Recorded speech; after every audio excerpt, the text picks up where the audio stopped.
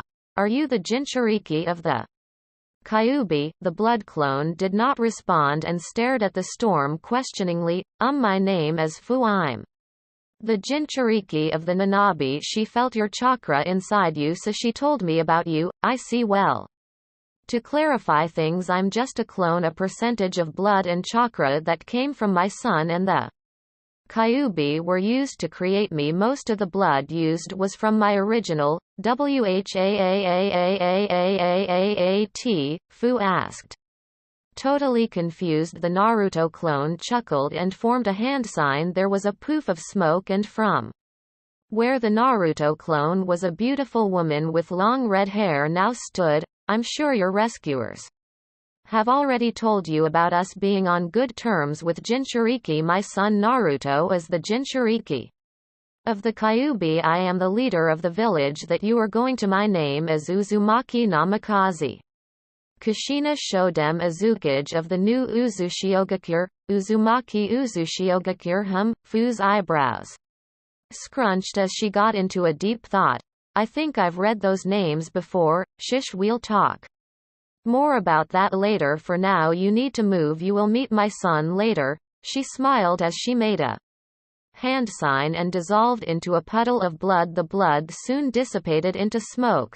We need to get moving. The pickup area is an hour's worth of travel ahead, the first captain said. The kids look distraught. What happened to them? The second captain inquired. The girls gone into a tough experience, he replied, not elaborating as they already knew about Hinata.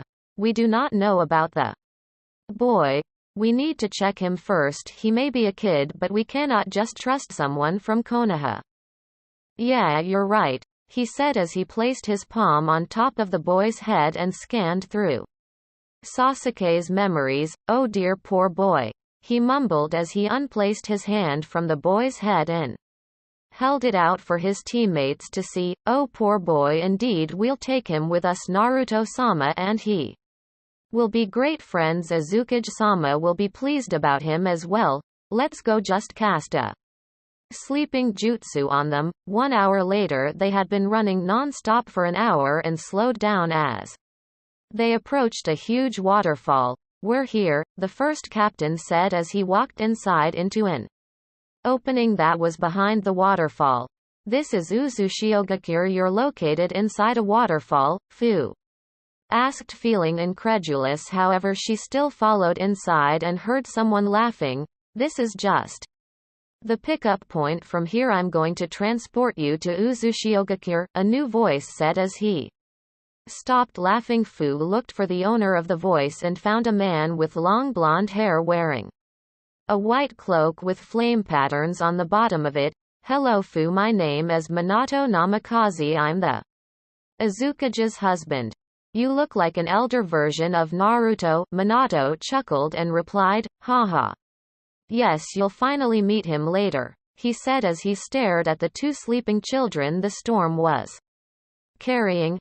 Poor kids, they need immediate medical treatment. I'll take them first, he said as the storm gently laid them on the ground. Minato carried Hinata over his left shoulder while he carried Sasuke on his right. Fu's jaw dropped as the man vanished in a yellow flash along with the children he was carrying. What the? After about 10 seconds there was another yellow flash of lightning. Alright, hold hands everyone, we're going to Uzushiogakure Azukage office and finally back to Uzulol. Whoa, Fu gasped. What was that? That was my Hiraishin, Minato replied as Fu took in her surroundings. Welcome home Fu, the Azukage greeted, calling the attention of everyone. Azukage-sama, I do thank you for the warm welcome. I also thank you from sending people to take me away from Taki, Fu said as she bowed. I cannot just do nothing knowing that someone like you isn't treated very well. From now on Uzushiogakure will be your home. I know what you've been through, so I understand it will take you time to get used to our village. As you grow older you will know why the Uzumakis are friendly with the tailed beasts and their Jinchuriki. For now I want you to enjoy your stay here. You will be living in the mansion with us, the Azukage said as she now turned to the storm, who now kneeled. You 8 have done Uzushiogakure a great service. I thank you and commend you for doing your duty well. You will receive twice the pay of an S-rank mission. I want a full report of your mission tomorrow afternoon. Dismissed. Hi, thank you Azukage-sama. The storm bowed and shunshined out of the office. Just then the office door opened, revealing a panting blonde boy. Ka-chan, Naruto squeaked as he entered the room. Naruto-kun, what is it? Kushina asked, a bit worried. Minato immediately ushered after him and led him into a seat. Kurama-chan told me she felt her sister's chakra, so I went to tell you, the boy said, still not noticing the green-haired girl in the room. Oh well, I wanted to surprise you both, but I guess it can't be helped, the Azukage said as she motioned for Fu to come near. Naruto-kun, please meet Fu. Fu, meet my youngest son Naruto. It's her. She's really sealed inside him, Chome said excitedly. Naruto-kun, my sister is sealed inside her like you. Fu is also a Jinchuriki. She has the Nanabi, Kurama told Naruto. It's nice to meet you, Fu-chan. Kurama-chan also says she missed Chome-san. It's also nice to finally meet you, Naruto Sama. Hey wait, not you two please. No Sama, you may call me by name, after all we're technically siblings in a manner of status. Alright then Naruto-kun, Fu said cheerfully. Kurama-chan says she would like to talk to her sister, Naruto said as he raised his right fist and waited for his new sister to fist bump with him. Fu understood what he wanted and bumped fists with her brother. As they connected, a mental link was formed that allowed the two demons to talk each other as the Sisters talked through the link. The Azukage cleared her throat and talked. Fu, I understand that. You do not have a family, so what do you think of being part of our family? She asked. Family. Yes, family. From now on you will be treated as our own daughter. What do you think? Minato asked. Me, why you want to adopt me? Yes, Minato and Kushina replied. Yes, Fu squealed in happiness as tears won't stop from flowing down her face.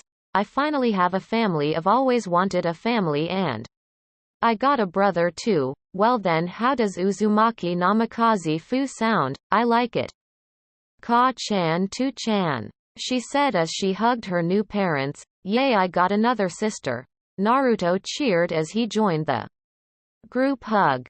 Now I know you two are probably tired and hungry, so we're going out together with the rest of the family and introduce you to them, Kushina said as she made a clone to do her paperwork.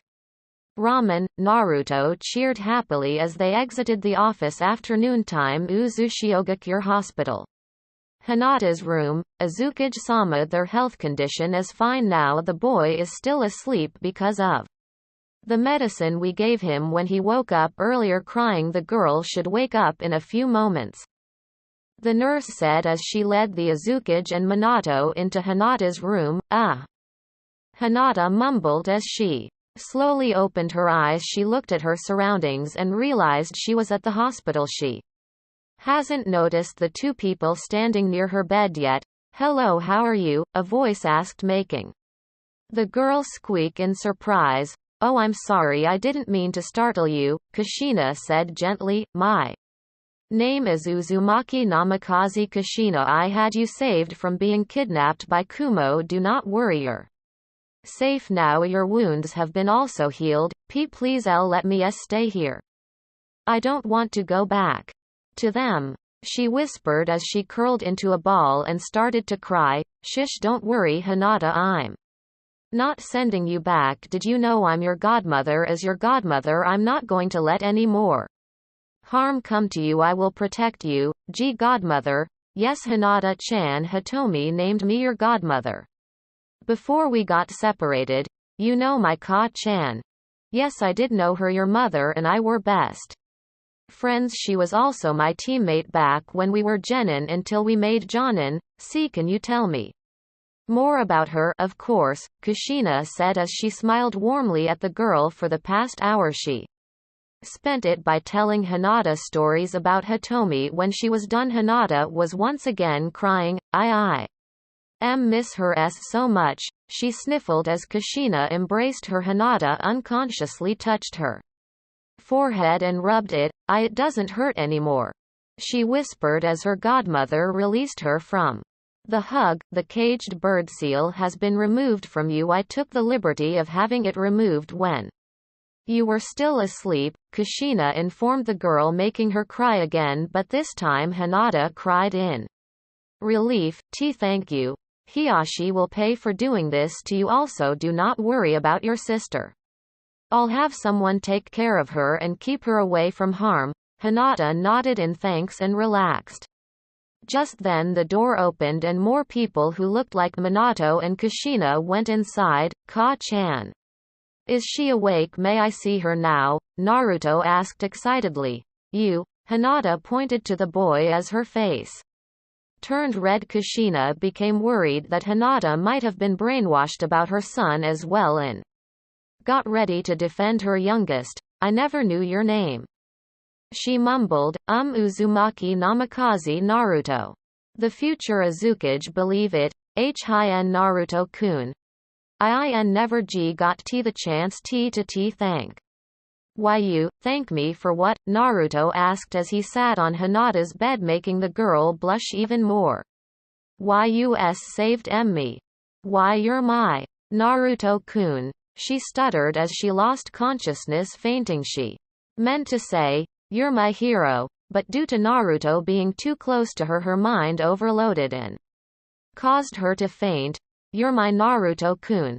What? Narumi, who was also there, giggled. Hey, I always knew our Naruto-kun's the lady killer. Minako snickered. Wow, we found another member. Our Otouto's fan club, Miho and Mio both said at the same time as they also giggled, "Wow son, that was impressive," Minato thought as he also grinned. "So they have met before. I wonder what happened the first time they met," Kushina thought. "So? Naruto-kun care to explain?" I really don't know." "What you mean? I."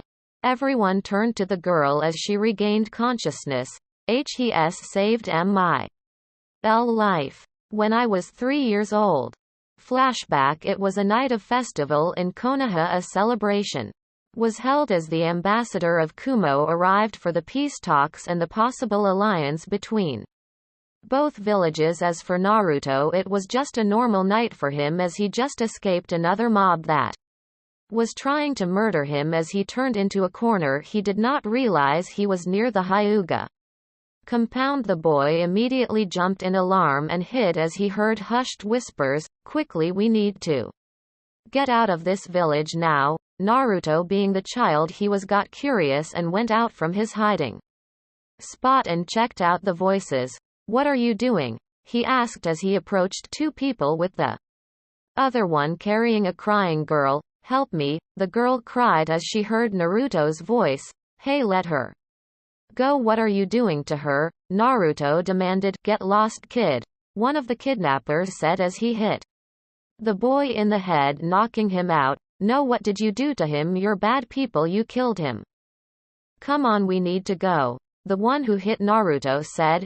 "You're not going anywhere." The kidnappers nearly jumped in fright as they heard a voice that carried a very strong aura. They turned around and noticed the blonde boy floating in midair with his head hung low as he raised his head and glared at the kidnappers. The Kumo nin knew they were going to die. They stared in awe and in total fear as the unconscious floating boy opened his eyes, revealing purple ones with ring patterns on it. The blonde boy vanished and reappeared beside the one carrying the girl and gently grabbed her from him.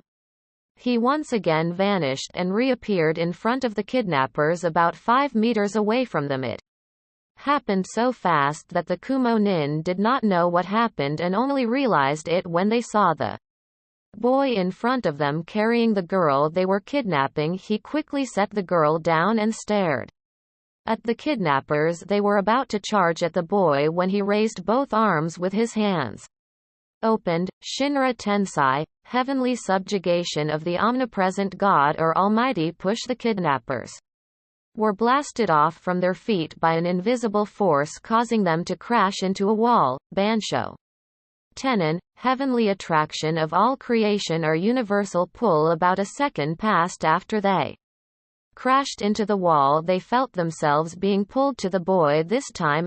Take notice that there was no interval. Naruto caught the two in their necks and chokeslammed them to the ground.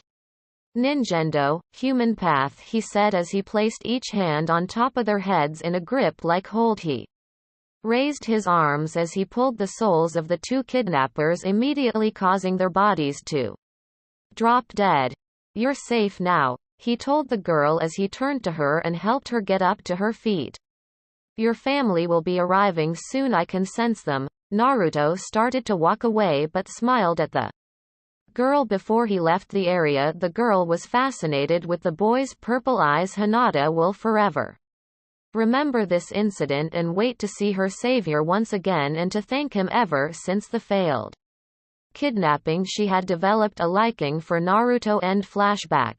He was so amazing he defeated the bad guys, she said, no longer stuttering. Those who were listening to her story, however, were silent. Kushina excused herself and went outside. As she got out of the room, she couldn't hold it back and finally broke down crying. Her sobs were heard by the people inside and Minato immediately went after his wife. I should have known. Our baby boy. He's been through a lot already. For someone such as him to be able to awaken it at age 3. I will never forgive Konoha for this, she said as she sobbed. Naruto, meanwhile, was a little confused. He could not remember fighting the Kumo kidnappers. He only remembered trying to figure out what they were doing and then blacking out when one of them hit him in the head. He was now close to figuring out when he heard his mother crying, "What is she talking about?"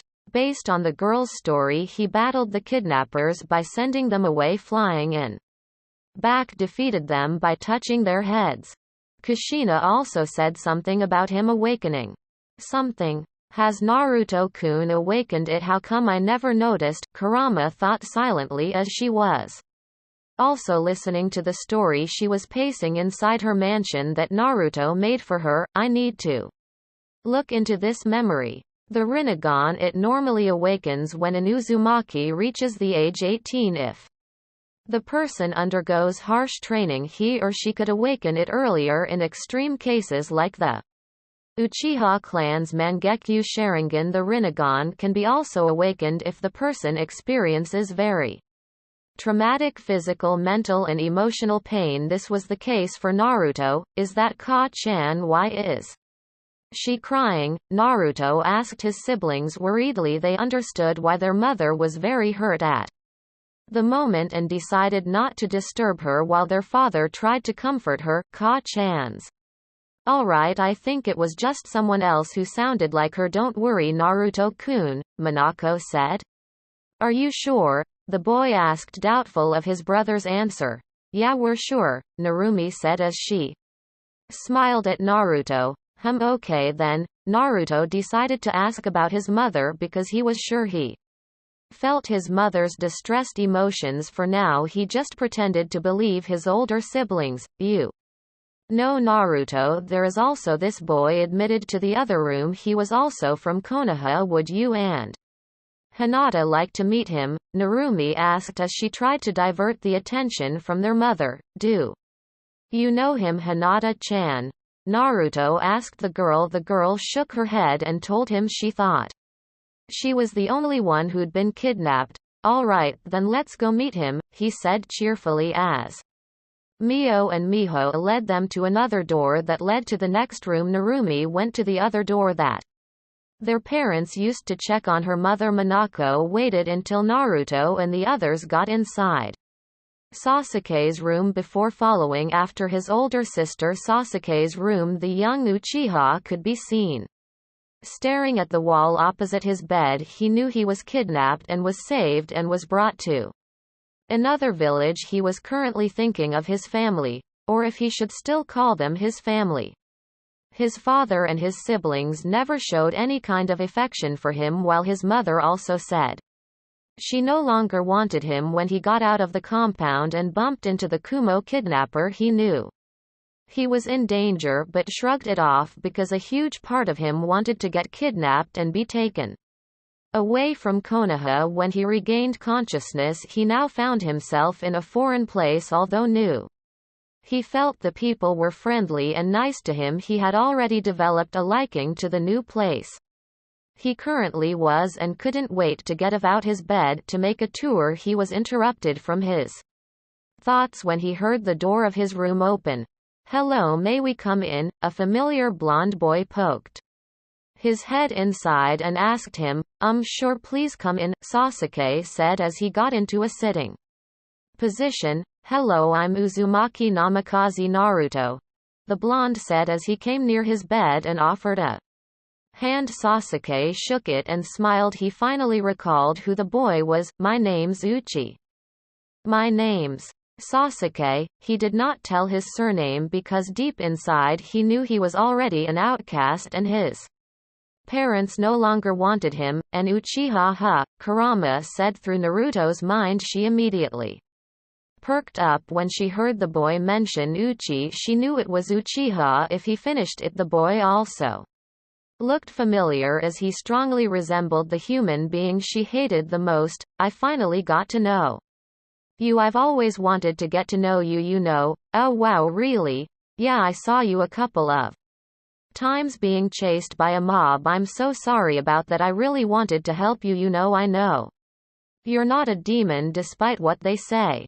Never mind that. You do not have to apologize. You did me no wrong, but I really wanted to help. HMMPF. I'm thinking Sasama was right. I'm too weak, and if I'm too weak I cannot help myself and others. Hey, we're still young, we can still get stronger.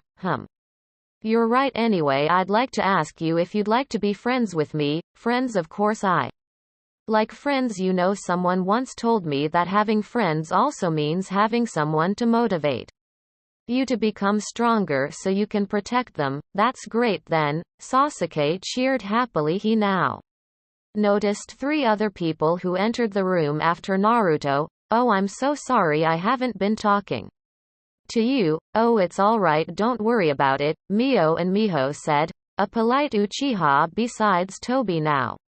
That's new, they both thought as they looked at the boy. Hello. I'm Hinata, the girl said as she stuttered a little. Hi, I'm Sasuke. I remember you. You're also from Konoha.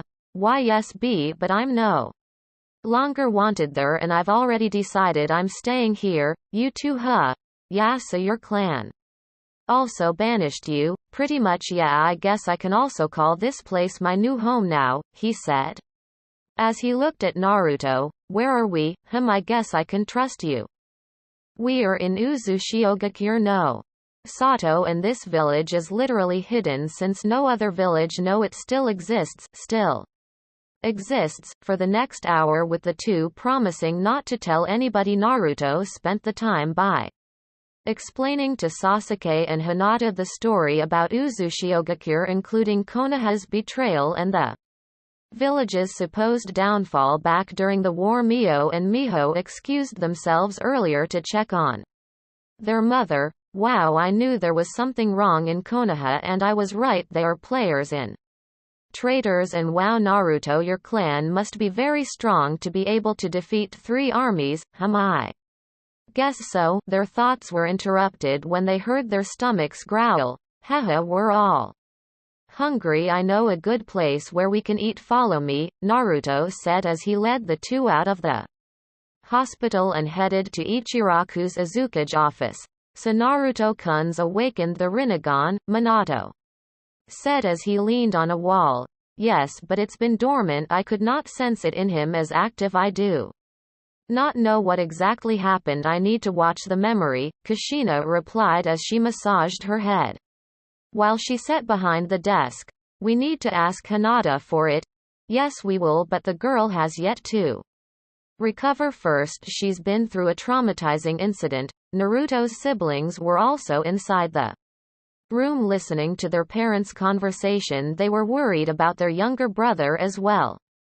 They had been trying to figure out Naruto's case of Rinnegan Ichiraku's. Naruto led Sasuke and Hinata out of the hospital and started to walk towards his favorite restaurant. Along the way he saw Fu near someone's garden and was watching the insects. Yofu Ne-chan. Fu looked up and saw her little brother and 2 other kids with him. Hello Naruto-kun, where are you going? We're going to Ichiraku's. Ne-chan, meet my new friends Hinata and Sasuke. Hinata. Sasuke, this is my sister Fu. Hello Hinata-san. Sasuke-san, it's nice to meet you. It's nice to meet you too. Ne-chan, would you like to come with us? Alright, let's go. The 4 children talked along the way to Ichiraku's. As they got there, Naruto was the first to enter the restaurant. Good afternoon, Tuchi-san. Oh, good afternoon, Naruto-sama. Tuchi-san, I thought you said you'll no longer call me that. Haha, I'm just kidding. Naruto-kun. Ayame-chan, come out here. Look who visited us today, the restaurant owner said as he called for his daughter over the counter. Oh, it's you, Naruto-kun, Ayame said as she came out of the kitchen. And you brought friends? Yeah, they are new here to Uzushio. Excuse me, Naruto-kun, Tuchi said as he turned to his daughter. Ayame-chan, you're relieved for the day. Accompany Naruto-kun and his friends. That's great, thanks Tuchi-san. Naruto cheered happily as they found a table for 5 persons. This is Fu. We're not blood related, but I consider her as my sister, Naruto said while indicating a little bit on his stomach, silently telling Ayame the message.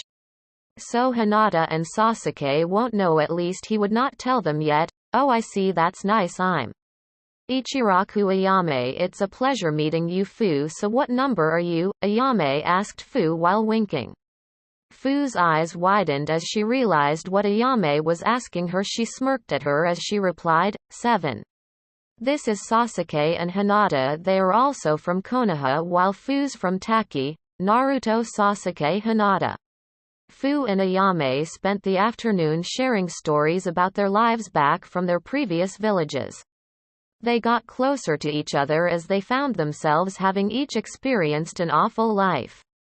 Although Fu had the worse while Naruto had the worst, Konoha Gakure Council meeting the Hokage was now having a strong headache. If he had problems to worry about for the last few days, he was now facing more. Sarutobi have decided to call for another meeting regarding the events that has transpired last night and also excluded the civilian council. He just wanted to talk to the shinobi council as the matters were more related to military than civil.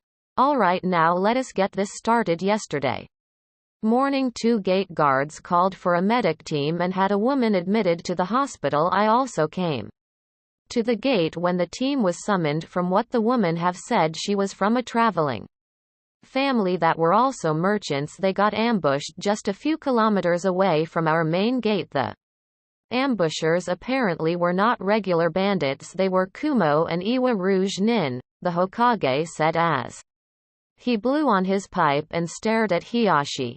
Hiyashi, I want to know what happened about your clan. Sarutobi said although he had an idea it was about the caged bird seal, he wanted to know more. The Hyuga elders and I have seen Hinata unfit as heiress. An agreement was made that should she lost against Neji, a branch member, Hinata will be stripped off her title as heiress and will be branded the caged bird seal. The fight between the two occurred yesterday. She lost the fight and it was I myself who branded her with the seal. I proclaimed Hanabi as the new heiress, he said as he straightened up on his seat and cleared his throat. After the branding, I had 2 branch members escort her out after the ceremony. About Hanabi, all Hyugas returned to their own businesses. Only a few minutes passed. Another member reported about the deaths of the 2 branch members. There was no sign of battle. We found their heads slit from their bodies. They had been killed silently. We figured that the killers had been inside the compound ever since the match started. Thank you for telling me that. Now Fugaku, tell me about your side. The murder of about 30 civilians happened near your compound, the Hokage said while glaring at the Uchiha head. Well, I was having a meeting with my wife. We were interrupted when some of the patrol reported to me about a recent slaughter of civilians that was near the marketplace. When they went to investigate, they spotted a group of Hyugas along the way. They were told about the 2 murders before 2 of them spotted the ones responsible near the Uchiha compound. They identified the 3 children the Iwa and Kumo Nin got inside their bags, one of them being the Kyuubi brat. When we chased after them, we were surrounded by more Kumo and Iwa Nin and had to battle our way out since they were too many. So the woman was not lying then. Those rogues you fought were probably the ones responsible for killing her family. Yes.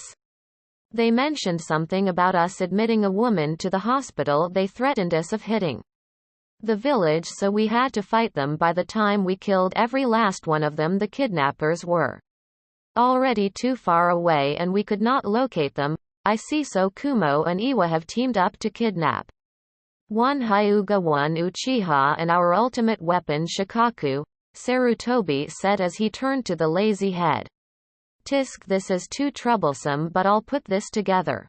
So, last week we got a surprise raid from unknown attackers. The raid resulted multiple property damage and stolen important items. 3 elders put into a coma and the whole village got into an epidemic. The most notable part here is that the Namikaze and the Uzumaki mansions were destroyed and the Yondaime's face on the mountain was blown up. Back then we had no idea who the attackers were. We had our suspicions on Kumo and Iwa since The jutsus that were used were pure Doton, and Raiten Kumo was also suspected because of their hate on Uzumaki Kushina for single-handedly destroying their army. Iwa is also a candidate because of their hate on the Yondaime for also single-handedly wiping out their army. Then this incident happened. Yesterday a traveling woman was admitted to our hospital because of rogue shinobi attacking her family, and caravan night came. Kumo Nin were spotted trying to flee with the Hyuga heiress, and Fugaku-san's youngest son Iwa Nin were also spotted carrying the demon brat they easily killed off. Civilians that were trying to attack the brat, the kidnappers, were able to flee the village while Konoha Nin followed them. As the Konoha Nin tried to get to the kidnappers, they were ambushed by bandits that are now identified as Kumo and Iwa rogue Nins. The Leaf had been forced to kill all Nuke Nins, but the kidnappers had successfully fled back to their village with the children they took. The Nara head stopped and yawned lazily before continuing. So to sum this up, Iwa and Kumo are probably working together and are the ones responsible for the raid. Yes, the chances for them being the suspects have been raised to 90% from 70. The Hokage said, "What are your plans, Hokage-sama? What are we going to do with Kumo and Iwa? We cannot go into a physical confrontation yet. For now we will try to pressure them in political ways. We'll insist on them giving us back what they have taken, but we will also prepare for war just discreetly. I want everyone in active duty on high alert. All Chunin and Junin that has a genin team must double their training. As of this day I want both Uchiha and Hyuga clan working together for the security. With the help of the Byakugan, trespassers will have a harder time sneaking in." All clan heads nodded in agreement. Meanwhile Shikaku Nara was silently thinking, Kumo and Iwa Nin, they destroyed the Yondaime's monument as well as the Namikaze and the Uzumaki estates. The kidnapping of Hyuga Hinata and Uchiha Sasuke I could understand, since they came from two clans with the most powerful dojutsu here in Konoha. What bothers me here is that demon brat. Why would they want it? What would they gain aside from it being a demon? There must be something else. Sanagakure Kazekage office, are you kids ready? Hi, please let us get to Uzushiogakure already. My headache's getting worse because of the shukaku. It won't stop screaming, Gaara said impatiently as he scratched his head. All right then, Minato replied as he chuckled, Kazekage Dono, we will take good care of your children so you have nothing to worry about. I know you will, Minato-san. I trust they will be in good hands and will learn a lot. And thank you, the Kazekage replied as he bid his children goodbye. Right then, Gaara to Mari Konkuro. Hold hands, Minato ordered and waited for them to. Gaara was in the middle, so Minato held Tamari and Konkuro's other free hand and channeled his jutsu. A few moments later there was a flash of yellow, and the Kazekage was left alone at his office. Soon Sanagakure will rise higher than the Leaf Konoha. You will pay for your crimes, the Kazekage thought as he sat down and returned to his paperwork. Uzushiogakure Azukage office. The Azukage along with her 4 older children were waiting for the arrival of the Kazekage's children. They should be here in a few moments. Where are Naruto-kun and Fu-chan? She asked as she tapped at her desk. Everyone looked up as the door of the office opened and revealed Naruto and Fu with Sasuke and Hinata following behind. Sasuke and Hinata have been already informed about Naruto and Fu's Jinchuriki statuses. Sasuke, Hinata and Naruto have become easily attached to each other and were inseparable since they were all from Konoha. They had something that linked the three of them with each other. When Sasuke and Hinata were taught about the tailed beasts and the Jinchurikis, they immediately understood their kind of situation. They felt sorry for the Jinchuriki as their life was harsh and had to endure something great at a young age. Thankfully, they also figured out that the Jinchurikis were not harmful and were not the tailed beasts themselves. As they thought more about it, they realized that the description about them could be related with Naruto and Fu. After a while, the two newcomers were summoned at the Azukage's office and were informed about her two children's Jinchuriki status. Sasuke and Hinata thankfully did not become hostile after and became friendlier with Naruto and Fu. This made the two Jinchurikis happy and made their bonds stronger together. Now that another Jinchuriki was coming, they now know something about their kind. Sorry we're late, Naruto grinned as they entered the room. Where are they? Just as he asked his question, there was a flash of yellow and out came his father along with three children. One of them was a girl with a fan on her back. One was a boy who looked like a cat because of his clothing, and the last one was a red-haired boy who radiated an aura and had dark circles around his eyes. As the four newcomers got familiar with the new place, Naruto was the first to greet them. Hello, welcome to Uzushigakure. The name's Uzumaki Namikaze Naruto, the future Azukage. Believe it, Naruto cheerfully said, making the other people in the room smile. Hello, I'm Kankuro, the Catman said as he offered a hand. Wow, seriously, for a moment I thought you were a half cat with makeup, the blonde muttered as he shook hands with him. Kankuro sweatdropped while his siblings tried not to laugh but failed at it. Ha ha ha, whoa cutie, I like you already. I'm Subaku no Tamari, the girl said while she was still trying to stifle her laugh, commenting about Kankuro's looks at first sight. Ha ha ha, I like you. Yes I do. Hee sorry about that, Kankuro-san. Don't worry about it. Everyone thinks he is a Catman with makeup, the red-haired boy said as he tried to quit laughing. I'm Subaku no Gaara. The two young Jinchurikis shook hands as they shared their laughter. The Kage's children were acquainted with the other people in the room after their interaction with Naruto. The Azukage formally welcomed them to Uzushiogakure and they got into a friendly conversation. As the Azukage's children were talking with the Uzumaki Namikaze family members, a certain someone was screaming for bloody murder. Naruto was telling them a story when suddenly he became silent. Naruto and Fu got tense and stared at Gaara. Naruto-kun, Fu, there's something wrong. Gaara has something sealed inside him. Aside, our brother Shukaku, Chome and Kurama both said to their hosts. The Azukage noticed her son's tensed stance and inquired, Naruto-kun, what's wrong? Naruto stared at his mother and was not able to respond, only giving her a scared look. This made the Azukage Minato and Naruto's siblings alert. Your head hurts, doesn't it, and you're also sleepy? Naruto asked the red-haired boy, making him widen his eyes in surprise. How did you know? Gaara asked. Kurama-chan.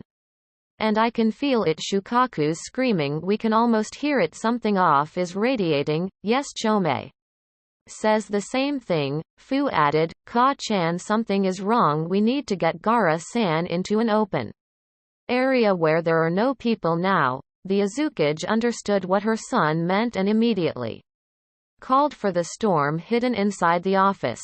I want 2 sealing teams at the sealing ground 1.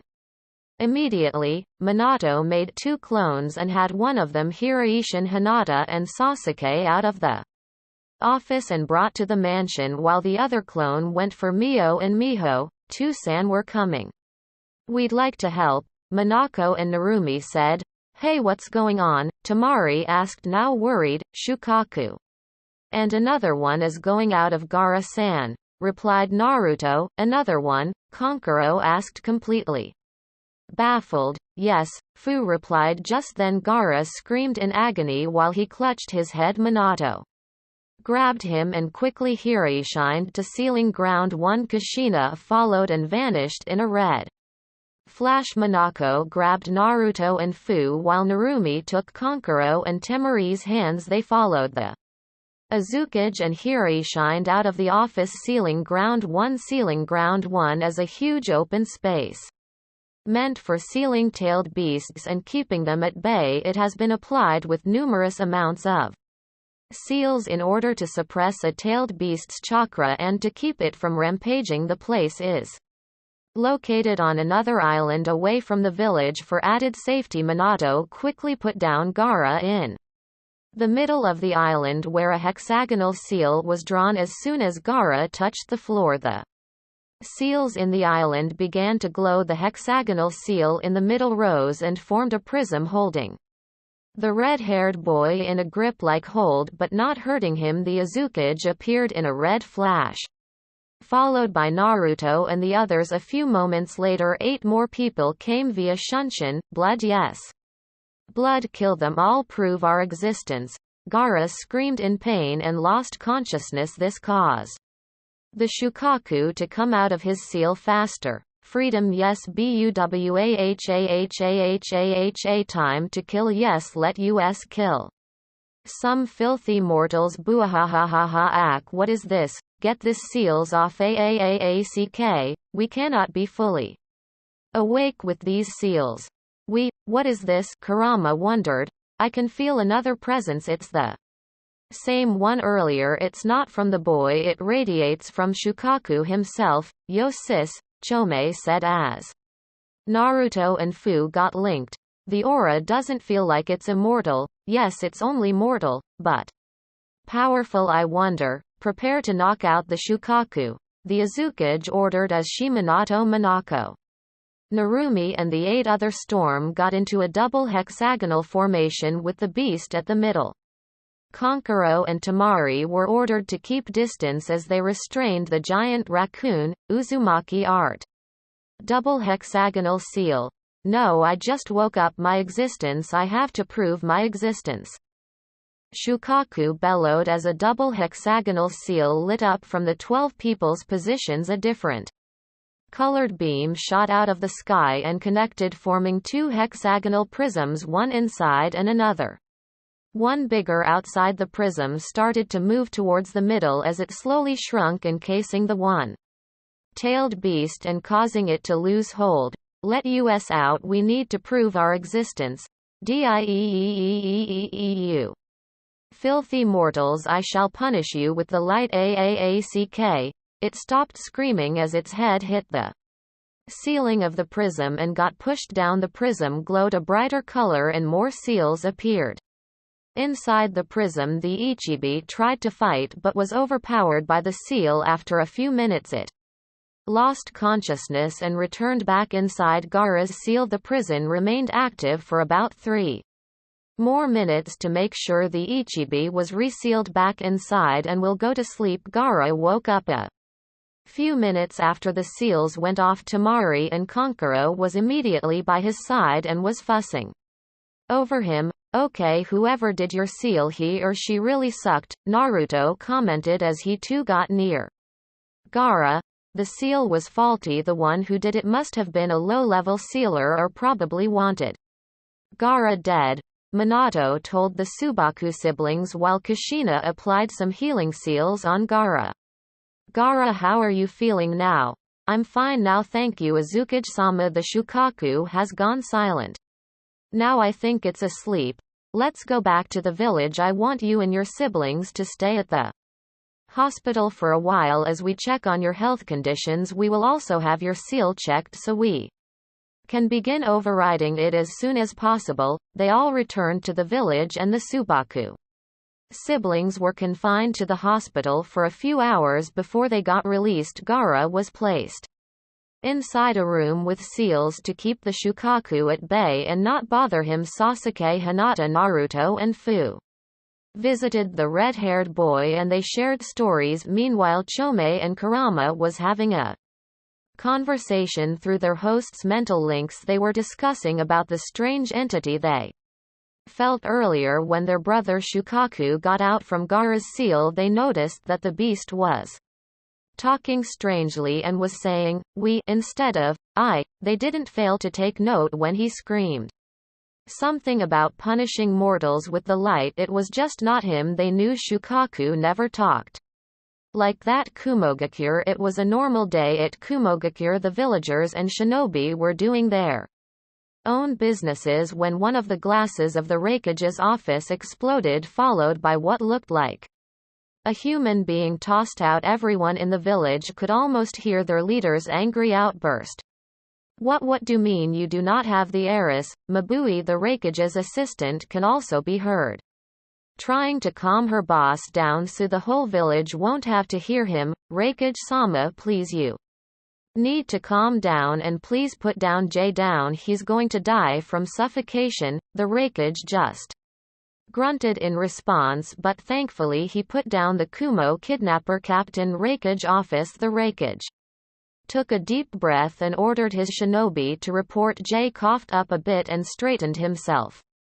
Before taking a long breath, report, we were successfully able to infiltrate Konoha without any problems. We got inside the Hyuga compound and saw it empty. We waited in the shadows for some time and finally saw the heiress unconscious, carried by 2 Hyuga slaves. 2 of us followed them and silently killed the 2 branch members and then placed the heiress inside the bag. We got outside the Hyuga compound without any problems and immediately headed for the way out. As we were escaping, the alarms went on and we found ourselves cornered near the Uchiha compound. Before we got cornered, we bumped into one of the Uchiha heir. We also had him knocked unconscious and placed inside our sack.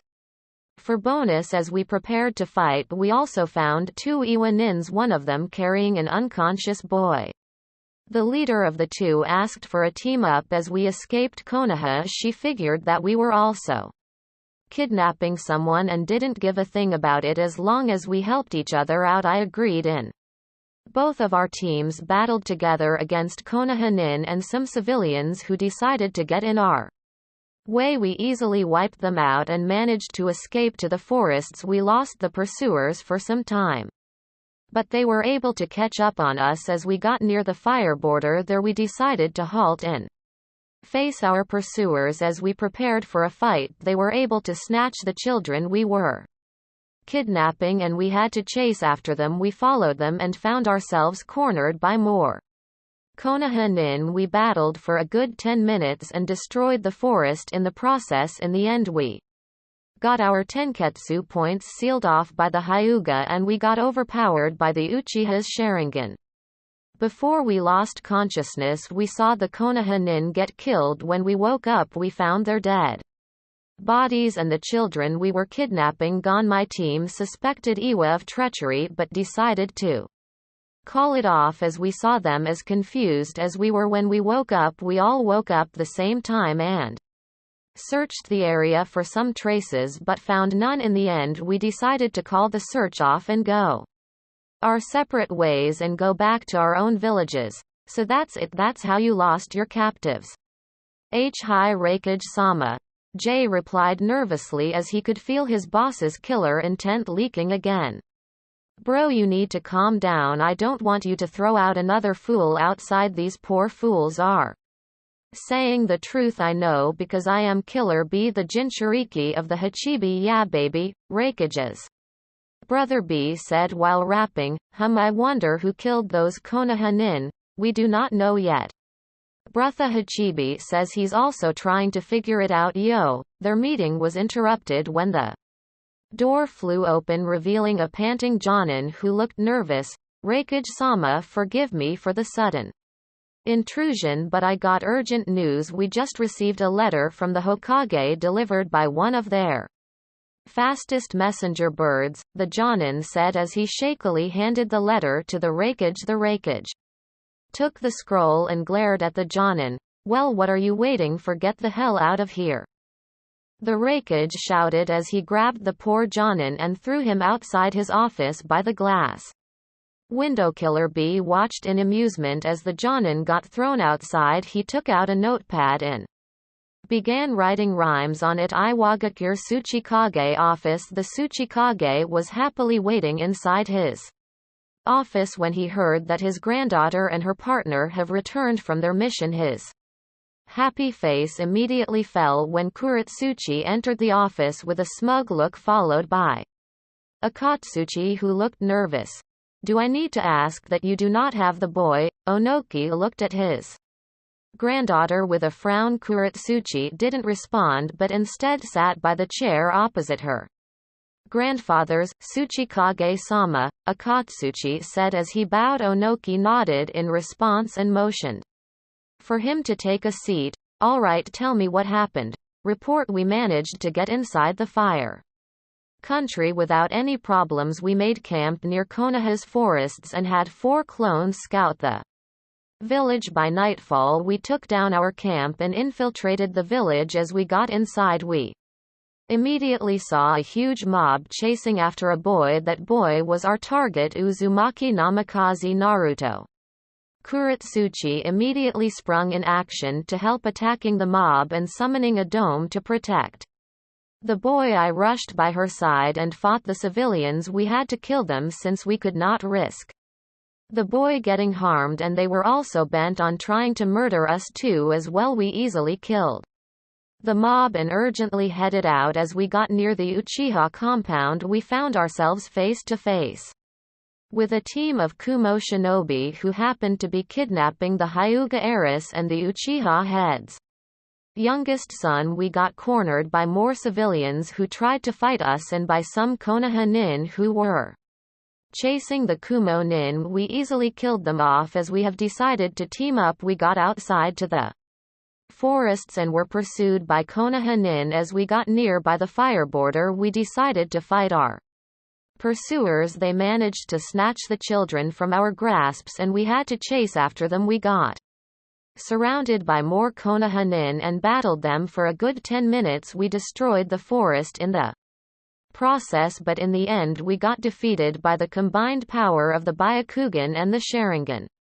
Before we lost consciousness we saw the Konoha nin get slaughtered. When we woke up we found their dead bodies, but there was no sign of the children we were kidnapping. We searched for them but found no trace. Kuretsuchi and I suspected Kumo of treachery but decided to call it off as we realized they were as just confused as we were. Both our teams woke up at the same time. In the end we decided to part ways and head back to our own villages. I see him. I wonder. Curious. Very curious. Could be Konoha trying to misguide us, the Tsuchikage murmured to himself while the two watched him. He was interrupted from his thoughts when he heard a knock. The knock sounded urgent, so he immediately ordered for the person to get inside the office. Tsuchikage-sama, urgent message from Konoha. It was brought by one of their fastest messenger birds, the Jonin said as he handed his leader a scroll. Thank you, Onoki said as the Jonin nodded and exited the room. He unsealed the scroll and began reading it. Konohagakure Hokage office. Hokage-sama, the messenger birds have returned. They have gotten our messages, a figure said as he kneeled. The Hokage was facing the window while he blew on his pipe. Good, now I want you to find Jiraiya and tell him to see me immediately, the Hokage replied without looking at the Anbu. Hi. Flashback. Last night. Reikage dono, Tsuchikage dono, I regret to inform you that I am deeply offended by your recent actions to attack Konoha during a time of peace is simply outrageous. When you raided the village we were obviously caught off guard and were surprised, and to add to the fact that you took some of our scrolls, the Uzumaki and the Namikaze clan's scrolls to be exact, you also had the gall to blow up the Yondaime Hokage's face and destroyed the Uzumaki and Namikaze clan's mansions after you took what you wanted. We had our suspicions that Iwa and Kumo were the ones who did the raid on us, but I decided not to press on it as I didn't want our villages to get into a misunderstanding. But now that you have returned and decided to kidnap important people from our village, I can no longer ignore the fact that you have committed great offenses against us. I am a peaceful man. I wish to keep the peace between the 5 great nations. I hope you feel the same. Konohagakure would be very grateful if you returned the items and people that you have taken. I would also like to let you know that I, the Sandaime Hokage, still respects the treaty and wishes for it to continue. Return what you have taken and Konohagakure will forget about The recent events Sarutobi Hiruzen Sandame Hokage. The Hokage straightened up as he finished writing the letters addressed to the Iwa and Kumo leaders. Shikaku, I would like you to read this and tell me if it is all right. The lazy Nara head yawned and thought it was too troublesome but took the letter from the Hokage and read it anyway. Seems fine to me. The threat is still there even if it is hidden. The Hokage nodded and looked at Shikaku. Tell me, what do you think shall we do if they do not return them? We cannot go into physical confrontation at the moment, so our best move against them would be politically. We'll try to drag other nations to this and ask them for help. We'll try to pressure them as much as possible. We'll threaten to cut off trades and routes if they do not cooperate. That should work. That's a bit risky, Sarutobi commented. Risky, yes, but it is our best option. Shikaku shrugged as he told the Hokage, by the way, Hokage-sama, how are the talks going with Suna? Suna hasn't responded to any of our messages ever since the raid. You don't think? Shikaku said, not finishing the sentence as it was already obvious. I hope not, Shikaku. If Suna is also involved, then I'm afraid to say that Konoha would be at a disadvantage. We could take on 2 villages at the same time, but if you'll make it 3, we will have problems. Even if we say we have allies, fighting against 3 of the 5 great nations will be difficult. That's unless we ally with Kirigakure. An alliance with Kiri would be beneficial if Suna is really our possible enemy. Now, yes, I'll look into that. I'll start making preparations for a possible alliance between Konoha and Kiri. For now, let us hope that Kumo and Iwa return what they have taken from us, Sarutobi said. Deciding to finish the meeting, Shikaku, have these letters sent by our fastest messengers, birds. The Hokage ordered as he finished sealing the scrolls, 1 copy for the Reikage and another one for the Tsuchikage. Hi, good night, Hokage-sama. I'll see you again tomorrow. Good night, Shikaku, Sarutobi said as the Nara head exited the office. The Hokage cleaned up his desk and also got out of the office for bed. Flashback and Uzushiogakure. We will have to set the Shukaku free. We will contain it while we erase the seal from Gaara. After erasing the seal, we will immediately perform the double hexagonal sealing on him, so the Shukaku won't bother Gaara too much when he gets sealed once again. The Uzukage explained to Gaara and his siblings, with Naruto and Fu also there listening. Ka-chan. Kurama-chan says she's got something important to tell you, Naruto said as he waited for his mother's response. All right, what is it? Naruto closed his eyes and concentrated, letting Kurama take over for the moment so she could relay the message easier. Kushina, when my brother Shukaku got out of his seal earlier, Chome and I noticed something. Shukaku was talking in a manner he shouldn't be.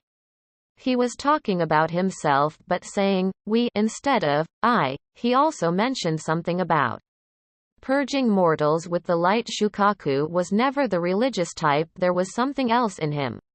Yes, Chome said through Fu, who also joined in the conversation. If I recall correctly, Shukaku's first Jinchuriki was a priest and the seal was unstable ever since Shukaku changed and became weird.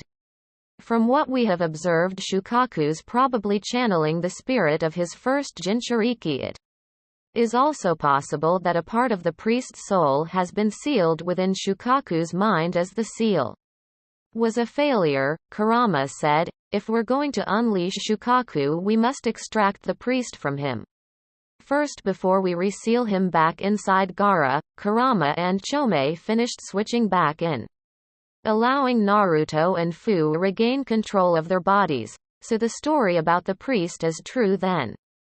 Kushina said to herself, has the priest always been mad?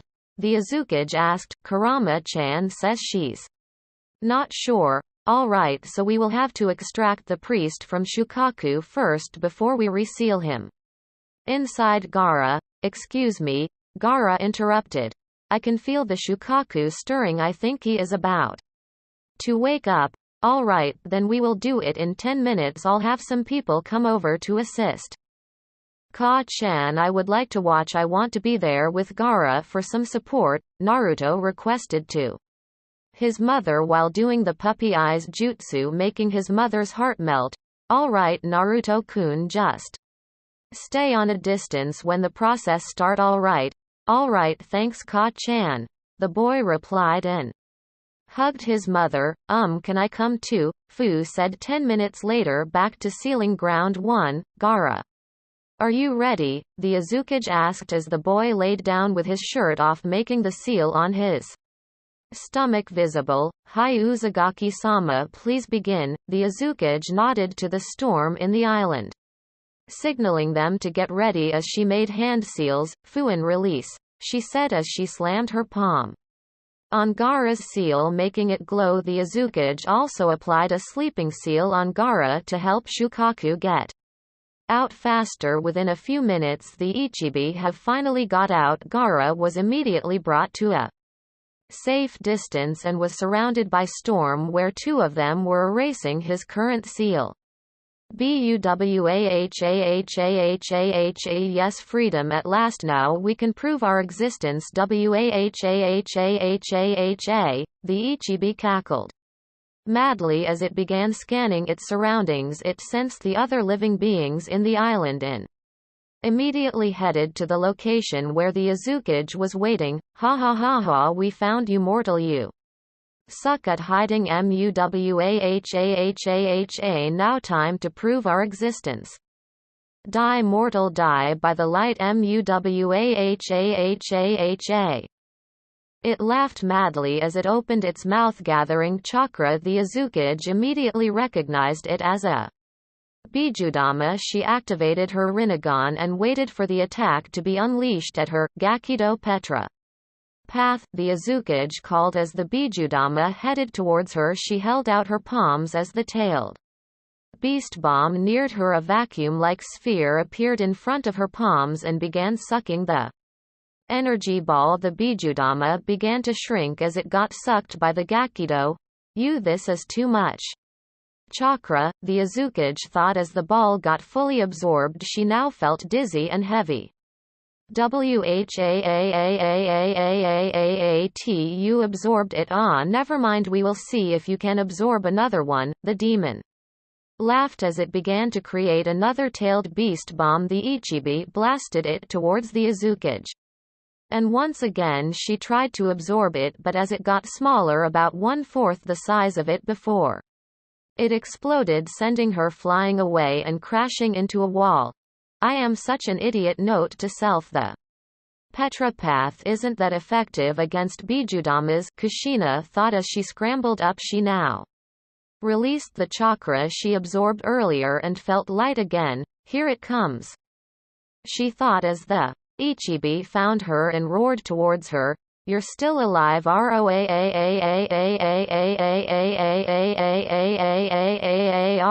It forgot about making another tailed beast bomb and simply decided to attack the Uzukage using physical attacks. Kushina dodged a tail swipe that was aimed towards her, destroying the wall in the process. Alright. You wanna play, huh? She said as she unsheathed her katana. Now Ichibi-san, let me show you why I'm called the Red Death. She smirked and began laughing maniacally. Let's dance, she said as she bowed and vanished. The Uzukage began slashing and stabbing at the Ichibi at random spots, vanishing and reappearing with a flash of red. This infuriated the Ichibi, making it roar in frustration. Now to level up this dance session, she said as she produced 3 shadow clones. The 4 Kushinas charged at the demon and began attacking it relentlessly, while the Shukaku got annoyed and started shooting small-tailed beast bombs at random locations, hoping it will hit the mortal attacking it. We cannot lose to a mortal, it roared in frustration as the Uzukage continued on with her dance. Great, I'll just have to tire it so I could begin with the extraction, she thought, as she made 5 more clones and had them attack the Ichibi using the 5 different elements. The battle have been ongoing for 10 minutes now. Meanwhile, on the other side of the island, Naruto was watching the storm as they finished erasing the current seal drawn on Gaara. They were now preparing to place a new and stable seal on him. I wonder how Ka-chan is doing, Naruto said as he looked at the other side of the island where explosions are coming from. She'll be fine, Fu, who was also watching, said. Chome insisted on her coming as she was curious about the new seal the Uzu people were going to apply on Gaara. Then, without warning, Naruto just dropped to the floor unconscious. Naruto-kun, Fu shouted in panic as she tried to wake the boy. Suddenly Naruto began floating with his head hung low. The storm who was with them watched in awe and fear as Naruto opened his eyes, revealing purple ringed ones. By the gods, Chome said as she watched the scene happen through Fu's eyes. Fu's inner mindscape. What the how come I can see Naruto-kun on a different point of view? Kurama asked herself and looked around. She noticed that she was on a different place. Who's there? How come you're inside Fu's mind? A voice said. Chome-kun, Kurama asked, recognizing her sister's voice. Kurama ne-chan, what are you doing here? How is this possible? I do not know. Outside Fu's mindscape, everyone in the area was now shaking in fear as Naruto was radiating a very powerful aura. Fear not, Naruto said as he made the peace sign towards the storm. His voice sounded deep and ancient and echoed. Return to your work. The seal must be ready when I extract the priest from my son. What in the world? Kurama and Chome both said as they watched the scene unfold. Naruto then began floating towards the area where his mother and the Ichibi were battling. Fu, follow him, Chome said as she channeled her chakra out for Fu. The girl then grew wings and flew after Naruto. Kushina's Pav. Kushina had been battling the Ichibi for 20 minutes now and noticed that her attacks were doing little damage. Every time she lands a hit on the Ichibi, a whitish aura comes out of it. She figured that it was some kind of shield. After some time she found out that it was probably the light that the priest inside Shukaku that was talking about that was protecting it, as she could not recognize it as one of the Ichibi's powers. As she prepared to launch another wave of attack, she felt a very strong chakra signature approaching towards her. She looked at its direction and found her son floating with Fu following after him. She was very shocked as she saw her son's eyes. She found herself unable to move as her son touched her face. My child, let me handle this. Bring the boy here and prepare to reseal my son inside him. I will be the one to extract the priest from Shukaku. Normal Pav. Naruto did not wait for a reply and immediately floated towards the Ichibi. What is this?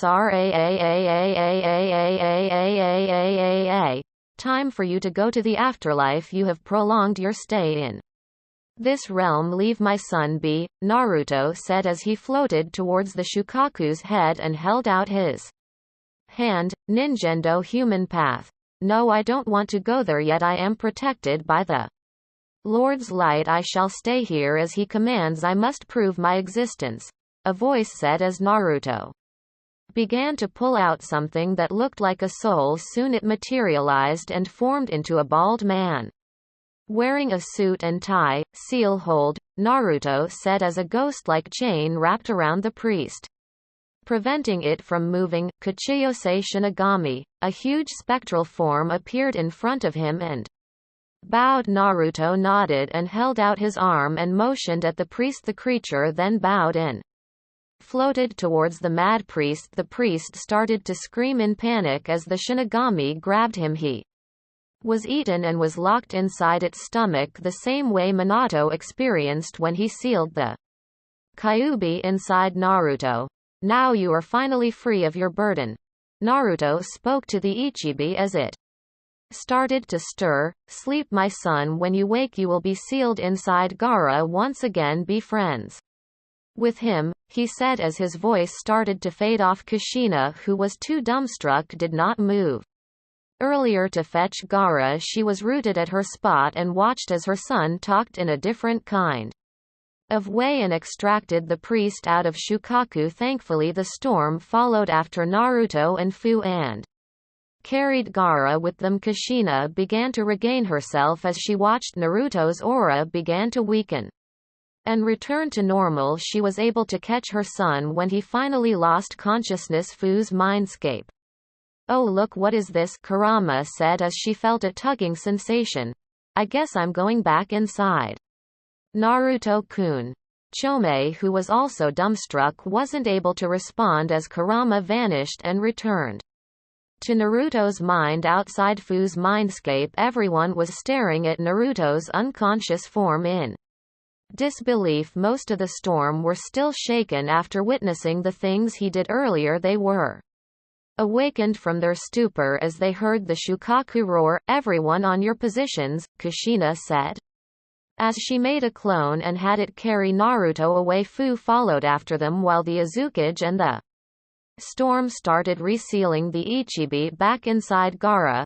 Uzumaki art double hexagonal seal. 2 hexagonal prisms appeared, one bigger and one smaller. The bigger one floated towards the Ichibi and trapped it inside, while the smaller one floated towards Gaara and did the same thing. A double hexagonal seal appeared on the boy's stomach and connected with the two prisms. The bigger prism started to shrink as Shukaku was once again sealed inside Gaara. The seal glowed brightly and slowly died out as the seal began to stabilize. "We're done here. Everyone come with me immediately to my office," the Uzukage said seriously as she made 2 clones and had the one carry Gaara and the other one go after Fu. The next day, Konohagakure the Hokage was puffing smoke with his pipe as he thought of words to write in his letter for the Mizukage. Shikaku along with the other clan heads were also there present. They have been discussing about their planned alliance proposal with Kiri. They have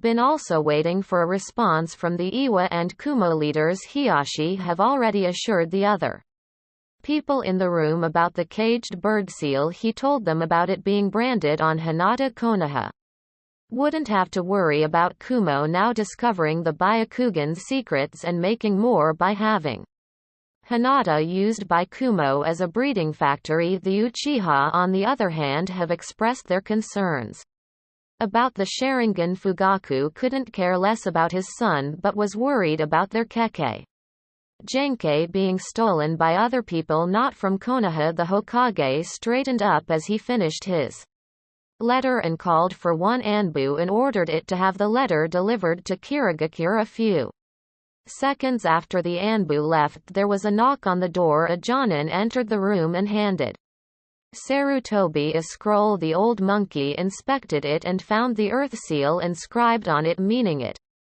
was from the Tsuchikage. "Iwagakure has responded," the Hokage announced, calling the attention of everyone inside the room. He unsealed it and read it aloud for everyone in the room to hear.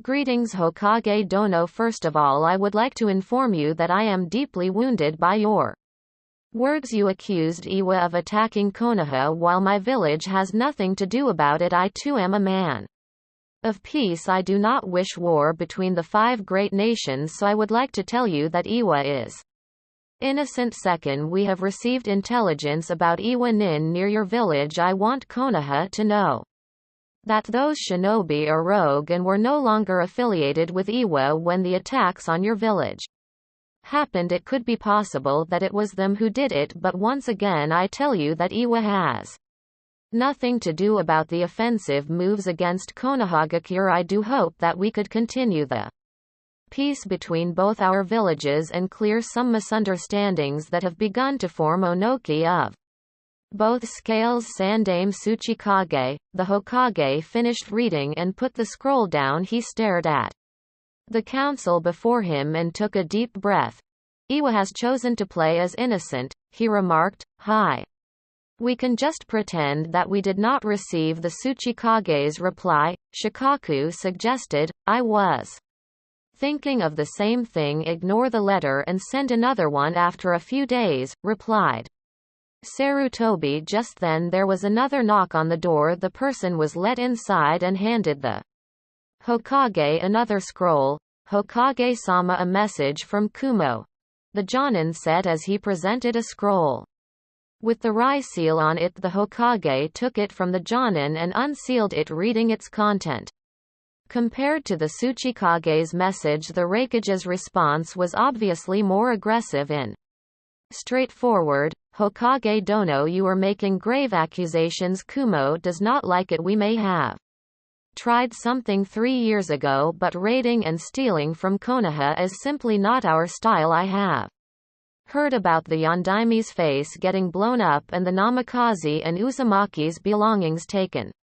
Kumo has nothing to do with it. Feel free to visit Kumo and inspect every single area here and you will only find nothing. Perhaps you should try considering looking for your lost items again. Search your whole village. I do not wish for our current status to go into an unfriendly state as the Raikage. I only wish what's best for my village, and including that is not going to war. I Yondaime Raikage. Sarutobi just sighed and announced, Kumo also wants to play innocent, but they are obviously hinting war. I think it would be best if we do not respond for now. Our top priority will be Kirigakure. We need to make a deal with the Mizukage and fast, Shukaku stated, earning nods of agreement from the other clan heads. I did not expect them to respond like this. If we insist about them being guilty, it will only give them reason to declare open war, the Hokage said. For now we will need to contact Kiri and make an alliance with them as soon as possible. Hiyashi and Fugaku, I am assigning you two as diplomats to Kirigakure. You will deliver the letter I will be writing in.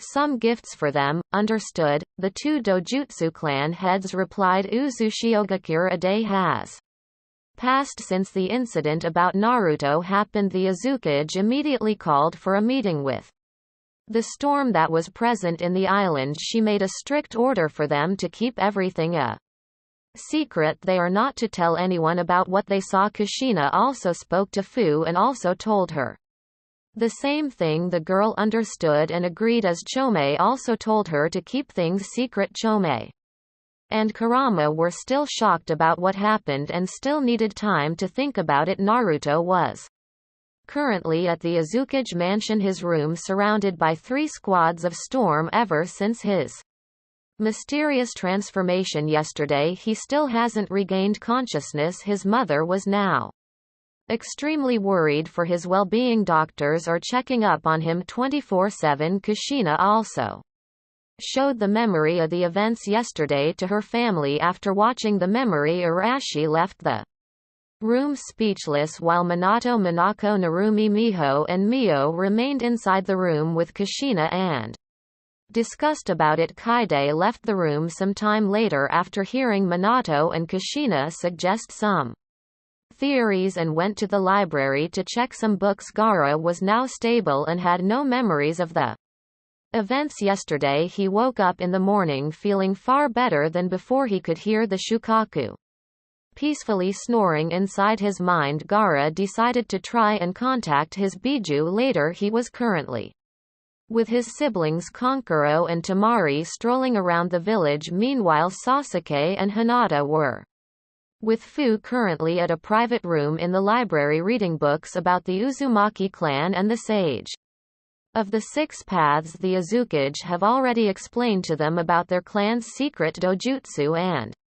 some information about it, so here they are at the library reading for more information while waiting for their friend Naruto to recover, since nobody was allowed to enter his room except the Azukage, her husband, the former Azukage and the head of the Storm Uzushiogakure office. A Kushina clone was currently doing paperwork while her original was watching over Naruto. Minato was also at the office reading books about the sage's connection with the tailed beasts while he was also helping the Kushina clone at the same time. Just then a ripple of water appeared on the floor and on it a kneeling figure appeared. Azukage-sama, we have received intelligence about Konoha contacting Kumo And Iwa the Hokage planned on blackmailing them, but apparently it backfired. Here are the copies of the message and their responses, the watery figure said as it took out 4 scrolls and handed it to the Uzukage. The Kushina clone and Minato unsealed the scrolls and read them. After reading, the clone dispelled herself and transferred the memories to the original. Good, Kumo and Iwa will be acting cold against Konoha while the leaf will do the same. Their relationship with each other will be now on thin ice that is about to break. When the time comes, it will be easier for Uzushiogakure to destroy them all at the same time, the Uzukage thought to herself as she waited for Naruto to wake up. Uzushiogakure. A few days have passed since Gaara's seal had been fixed. Naruto woke up 2 days later with no recollection of what happened. The Uzukage then decided to keep it secret from him for his own good. Fu had been told not to tell Naruto, and through their mental link Chome also told Kurama not to mention it to her. Host life in Uzushiogakure became nicer for Naruto as he has now more friends around his age. There were also 2 Jinchurikis like him who will become a part of his life as he grows older. Naruto and his friends have started learning about the basic fundamentals of chakra with the help of some tutors. Since Naruto already knew about the basics, he along with Sasuke had been grouped with Temari and Kankuro for some history lessons and theories while they waited for the others to catch up. Uzushiogakure Academy. The school semester will begin in a week. Naruto and the others have been enrolled and were currently taking an orientation. Their proctor was currently telling them about the ranking system. Now here in Uzushiogakure our standards are higher compared to the other schools from other villages. Students take 7 years of studying in the academy. Those who just started school or called academy students after 3 years as an academy student, they must take a test to be able to go to their 4th year. If they pass the test, they will be now registered to the village as genins in their 4th year. Students are teamed with other students. Each team consists of 3 genins and an instructor. Here they will now begin doing simple missions and apply everything they have learned in their first 3 years as an academy student, while also learning to work with a team during the first 3 months of their 4th year. The instructor will observe the team and see if they are compatible with each other. In this stage, team members could still be changed if the instructor finds them incompatible. As they progress to their 6th year, they should be now prepared to do missions outside the village. In their 7th and final year, they will be now taking missions outside the village. Here they will be sent to other villages to spy, assassinate, steal or deliver something. If they survive the year, they will now graduate the academy and will be registered with the rank of high genin or chunin depending on their performance for their 7 years, the proctor said as he stopped walking and faced Naruto and his group. If you're confused, here is a brochure about the level system. The proctor then gave them a leaflet about the ranking system. Naruto and his friends took a copy and read, year level and rank: year 1 grade 1. Academy student year 2 grade 2, academy student year 3 grade 3, academy student year 4 grade 1. Genin year 5 grade 2, Genin year 6 grade 3, Genin year 7, senior Genin graduate, high Genin or low chunin. Are you guys finished? Good, moving on. The proctor then opened the door and led them outside the room. The proctor then led them to a huge open area. Here is our track and field area. Physical education classes are usually held here. Seals have been applied to the ground for changing the terrain depending on what kind of body training the class is having. For example, if I want to strengthen my resistance to cold. The proctor then made hand seals and slammed his palms to the ground. The field then turned into a frozen field. Snow began to fall and the winds picked up, sending chilling breezes. The proctor made a single hand seal and returned the terrain back to normal. There. You guys got it. Good, moving on. Next they went to another huge open area. Here is our school's Training Ground Number 1 ninjutsu classes are usually held here. The grounds of this area had been applied with repairing seals. After every session the ground automatically restores itself. They moved on to the next and were now beside a lake. This is our training ground number 2, also used for ninjutsu classes. Here students also learn water walking and other things related to Sweden jutsus. Next is our training ground number 3. The proctor then led them to a huge forest. This is where students do the combined sparring taijutsu, ninjutsu, kenjutsu and other shinobi related things. Capture the flag, defend the base, capture the base, war games, stealth and other things are done here. Like the training ground number 1, seals have been also applied here. The difference now is that the seals restore and reconstruct the area every week. The terrain changes to another, so the students will get used to different kinds of unfamiliar areas and new ones. The proctor then said, imagine if the area doesn't change, that will be boring, right? We will get so used to it and learn nothing new. Now if the area changes, students will learn to adapt to new areas and it will be easier for them when they go outside on their 7th year. You guys get my point? Perfect. Now let us move on. The proctor then led the group to a building. The building was huge with divisions for each section. On it, here is our dojo. This is where we learn kenjutsu. During your years as a student you will learn to use different kinds of weapons. You will be prompted to choose a primary weapon, but you'd still be required to learn using everything. Alright, let's move on. The proctor then led the group back to the first building where they held the orientation. The group followed him to a room about the size of a regular classroom. Alright, this room is applied with seals that will transport us to another location, the proctor said as he activated a switch and the room glowed red as the seals activated. Soon the group found themselves on a very large clearing. On a far side there was a forest. On the other side there was a lake. Another side was a group of mountains with lava flowing down. On the last side were a huge gathering of storm clouds. Naruto and his friends inspected their new area in awe and with interest. Where are we? Asked Fu. My dear students, welcome to training ground number 4. This is where you will be training with your summons as you have learned from your Uzushiogakure orientation. All villagers, civilians and shinobi alike are bound to a personal summon. For students, this is where we train with our summons. Here you will learn collaborating attacks with them, fighting with them and also strengthening your bonds with them. Now please follow me, the proctor said as they headed to the forest. After about 10 minutes of walking they stopped in front of a medium-sized 2-story cabin.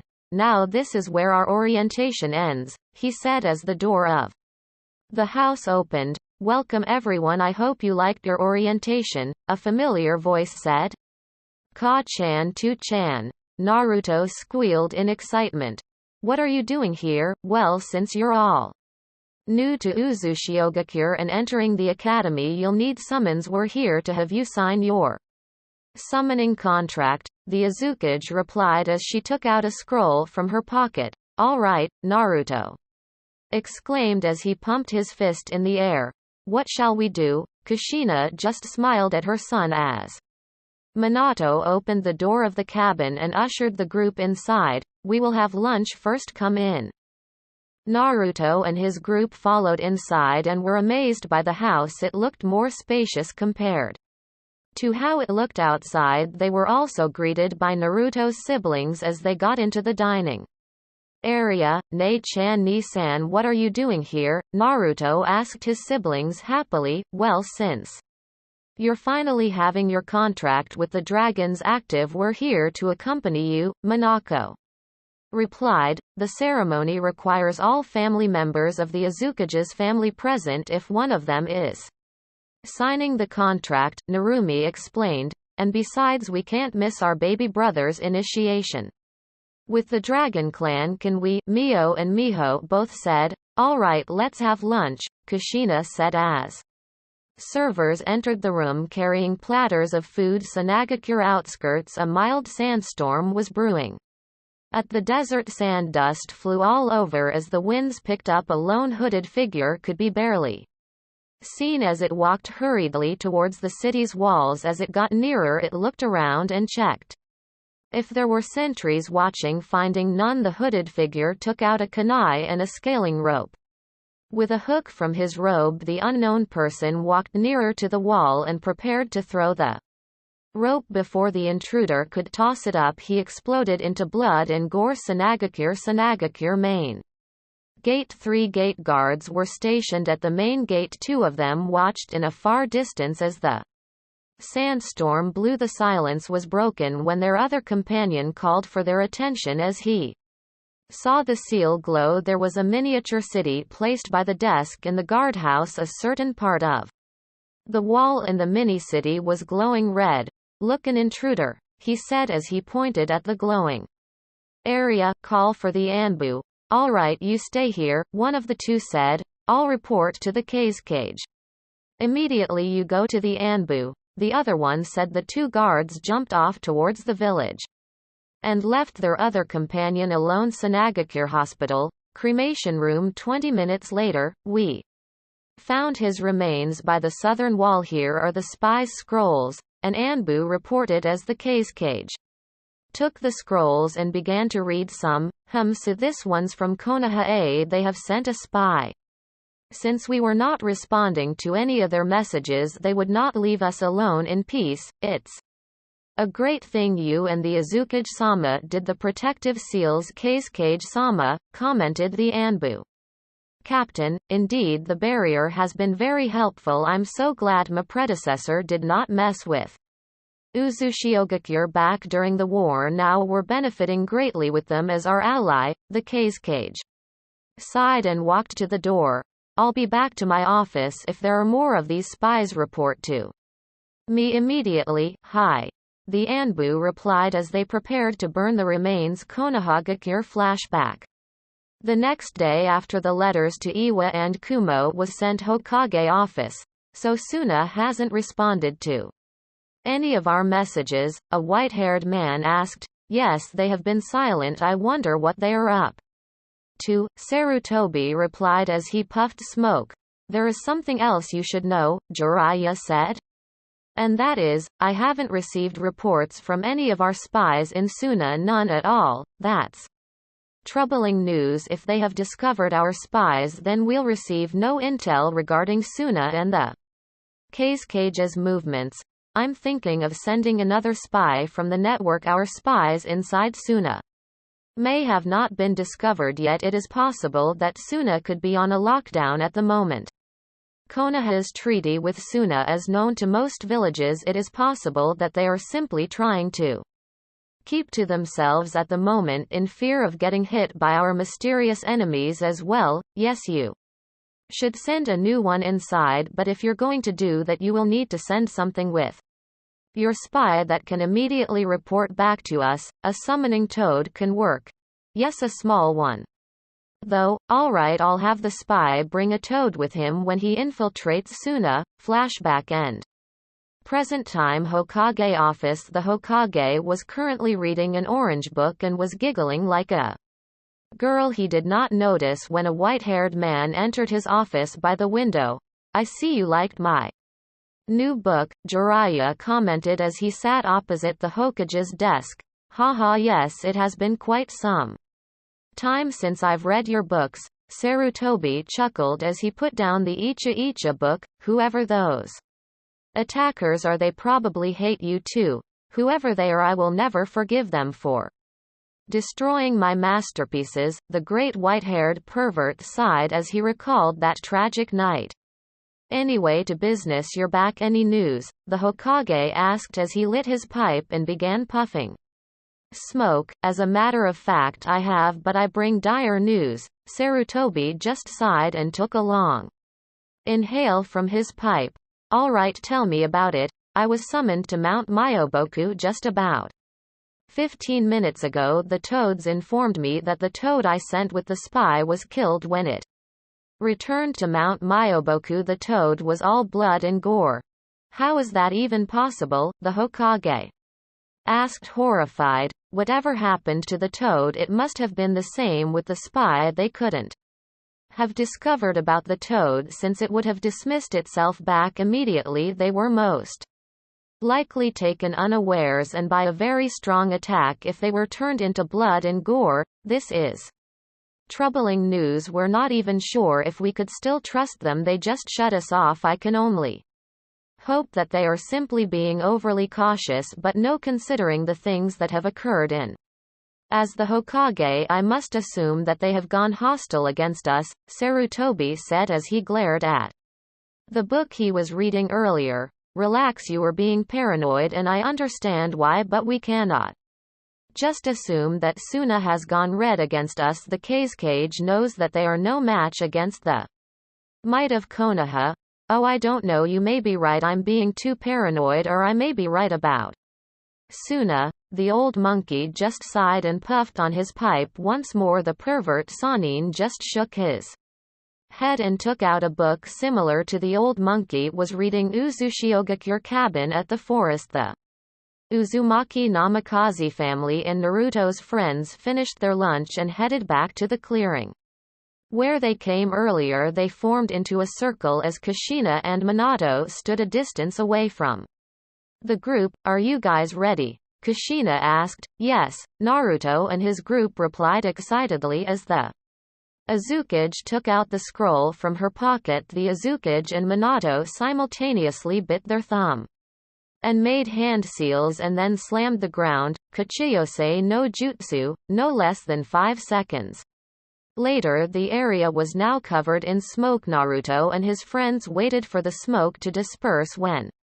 it did, they noticed that the ground looked darker. They soon realized that it was a shadow as it was moving. They looked up and were astounded when they saw the creature about 5 times bigger than the Kyuubi. It was floating in the sky and was encircling at them. Its beautiful scales gleamed as the sun's rays reflected at it. Its head was also a great sight to see, as it had what looked like an amethyst crystal on the top of it between its long horns. Slowly it floated down and had its body encircle the area. The head lowered near Kushina and Minato and bowed at them. You have called. The couple bent down in one knee and bowed their heads. Toyota Mahaime, Narumi, Minako, Mio and Miho followed their parents' example and went down in one knee. Naruto and the others noticed and they too bowed. Rise, the creature said. Kushina and Minato did as ordered and spoke. We have summoned you to ask you to take us to Terra. Here with us are new academy students in need of a partner. Also my whole family is here to present Naruto, my youngest son, to your father Watatsumi-sama. Naruto the Lost Maelstrom. Yes, Haim. Ooh, how exciting, so you finally found him, the dragon said as it looked at Naruto. Come forward. Naruto gulped and stared at the creature. It's all right, Naruto-kun. Do not be afraid, Narumi said, encouraging her little brother. Naruto then shakily walked forward and approached the dragon. It is all right, my dear child, do not be afraid. I am Toyotama, the daughter of the dragon god Watatsumi. The princess then stared at the boy in silence. Nobody else dared interrupt or make a noise. After about 3 minutes the dragon spoke again. For long we have waited. And now you're finally here. Everyone come to me, she ordered, and waited for the rest of the group to come near. Good, now I want you all to ride at my head. Sit down by the crystal. Minato and Kushina assisted the children getting up. They hopped on last and the dragon spoke once again. Good. Now hold on tight, we are going to Terra, Toyotama said as she uncoiled and floated to the heavens. Terra, the place of the dragons. Welcome my dear humans to Terra, land of the dragons, Toyotama Haime said as they flew past 2 huge mountains that were made of white crystals. Those who were new stared at the place in amazement. Everywhere they looked they could see different types of crystals and gems scattered all over the lands. There were lots of mountains and caves that they assumed were also filled with precious earthen materials. Finally they reached the topmost mountain of the place where there was a huge palace made of pure gold. The princess hovered by the balcony and let the humans disembark. She then bid them goodbye for the moment and floated towards the top tower of the castle. Naruto and the others were staring at the huge golden castle in awe. Soon about 20 guards marched out from the main gate and formed to an aisle and bowed. The guards were wearing armor that looked like scales and were also made of crystals. Welcome newcomers, welcome summoners, Watatsumi-samas. Waiting for you, please come in, they all said in unison. Kushina and Minato led the group while the guards followed behind. Soon they entered a huge throne room where a man wearing great armor, also made of precious crystals, sat on a golden throne. The man was wearing a crystal white crown and had horns that looked like a gem. He had a red-orange colored gemstone shaped into a hexagon on the middle of his forehead. His eyes were the same color as the crystal on his forehead. Next to him sitting was a beautiful woman wearing a long gown. The gown was made of small diamonds and mithril, all stitched and chained together. She was wearing an amethyst crown that also had horns on her forehead was a hexagonal amethyst. There were also other people in the room also wearing clothing made of precious gems and crystals. The group moved forward and Kushina and Minato bent in one knee. The others followed their example and also bowed. Rise, the man on the throne spoke in a deep and powerful voice. Watatsumi-sama, Kushina and Minato murmured. My dear summoners, welcome back to Terra. It has been a long time since the last time you visited. We have been busy. The Dragon King chuckled and replied, Ah yes, I understand mortal affairs can be sometimes troublesome. Kushina and Minato laughed and then nodded. I heard from my daughter about the lost maelstrom. I would like to see him, of course. Watatsumi-sama, Kushina replied as Minato ushered Naruto forward. The boy shakily walked forward and then bent in one knee. Rise, my dear one, the king ordered, and the boy followed. I am Watatsumi, the king and god of the dragons. Sitting beside me is my daughter Toyotama. The king indicated at the beautiful woman as she smiled warmly at the boy. The boy's eyes widened circles as he stared at the two in awe. Whoa, you can turn into humans, Naruto exclaimed excitedly, making the two chuckle. Yes, my dear one, we dragons also have our human forms. In your world we appear as dragons, but here we assume our human forms and do our daily businesses like you humans do. Wow. Come closer, dear boy. Naruto did as ordered and presented himself to the king and the Princess. Watatsumi stared at him in silence for some time. After a long silence he stood up from his throne. Toyotama also stood up and followed her father's actions as he bowed to Naruto. For long we have waited, the Dragon King murmured as he and her daughter bent in one knee to the boy. The other dragons in human form who were in the room followed and bowed down. Everyone, especially Naruto, was confused. Kushina and Minato were thinking hard as they do not remember the same thing happening to them or their other family members when they presented themselves to the Dragon King. Could it be Kurama, Chome and Shikaku, who were watching through their host's eyes, wondered the same thing.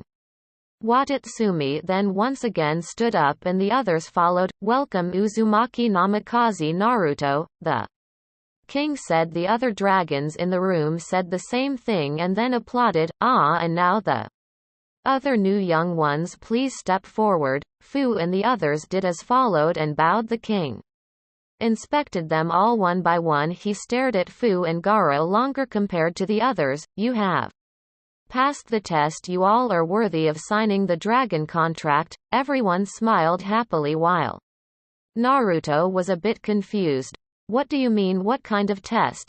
The king simply chuckled at the girl. While the princess smiled, it was Toyotama who answered her. The test was simple. We read through your hearts and your mind, and all of you have pure souls. Your very first test was when we arrived at the gates that was the two mountains I was feeling your emotions and felt no darkness in it you saw all the precious gems and crystals and yet you did not feel taking them, the princess said, you see. The king spoke, greed is one of the greatest enemies of a human being here in Terra. Greed is the greatest enemy of a dragon summoner. If you have it in your heart then you are not worthy of signing the contract and will be banished from this place forever. I understand, Naruto said as he made a thinking pose. So if a human is greedy he will only want the contract so he could return here and take all the crystals. There is also a chance that he could bring other humans to invade the place and take the precious items here for themselves. Well spoken, you are showing great intellect at your age, the king commented. Thank you Watatsumi-sama, I just love reading a lot of books, it helps me expand my knowledge. Knowledge is power my dear boy. A dragon lives long and gains a lot of knowledge as it grows older. The older a dragon gets the wiser it also becomes. You see, we dragons are what you humans can call walking libraries. We know a lot of things and you are free to ask us anything as long as we feel that your questions are worthy of answering. Wow, so having the dragon contract is really great, then one could learn many things. That's true. Now enough chit chat, I'm sure you and your friends can no longer wait to sign the contract now. The king smiled as he took out a huge scroll and an obsidian dagger. Here, make a small cut on your right palm and smear the blood on the scroll. Naruto then excitedly did as ordered. Moments after he smeared his blood on the scroll, golden letters appeared on it spelling the name, Uzumaki Namikaze Naruto, with the kanji for second. Beside it Kurama, who was watching, wondered, second Naruto-kun's the second. Hold on, if I remember correctly, Tu-san was the first summoner of the Dragon Clan and his personal summon was Watatsumi-sama. Perfect, the Dragon King said as he took the scroll and put it back to his robe.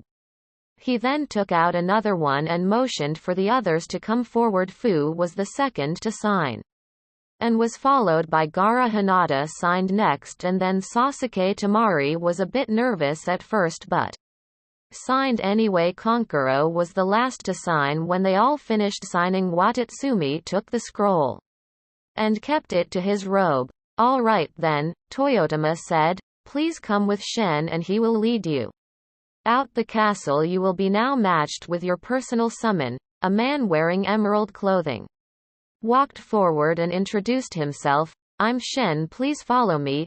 The children then began to follow him outside but stopped when the king cleared his throat and called for their attention. Naruto, please remain here. The boy then walked back to his parents' side and waited for the king to speak, while his friends were led outside by Shen.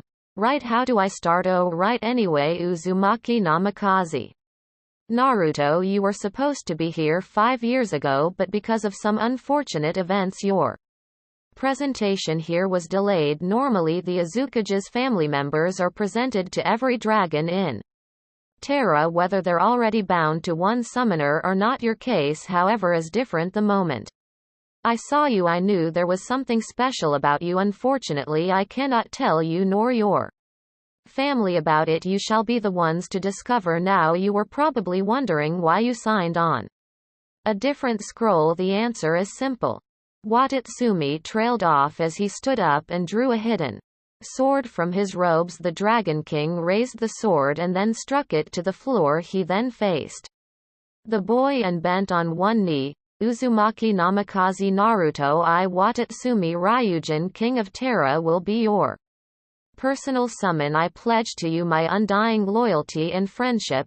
Uzumaki Namikaze Naruto, I Toyotama Hime, daughter of Ryujin, will also be your personal summon. I pledge to you my undying loyalty and friendship, the princess said as she too took out a sword out of nowhere and did the same thing her father did. Everyone, especially Naruto, was surprised by this. Kushina and Minato were shocked but were also happy for their son. Naruto's siblings were simply amazed. They knew about their parents' personal contract with the princess. However, hearing the king proclaim himself as Naruto's personal summon was simply amazing and shocking. From this day forth you are now under the protection of the whole dragon clan. You now have the authority to summon every single one of us.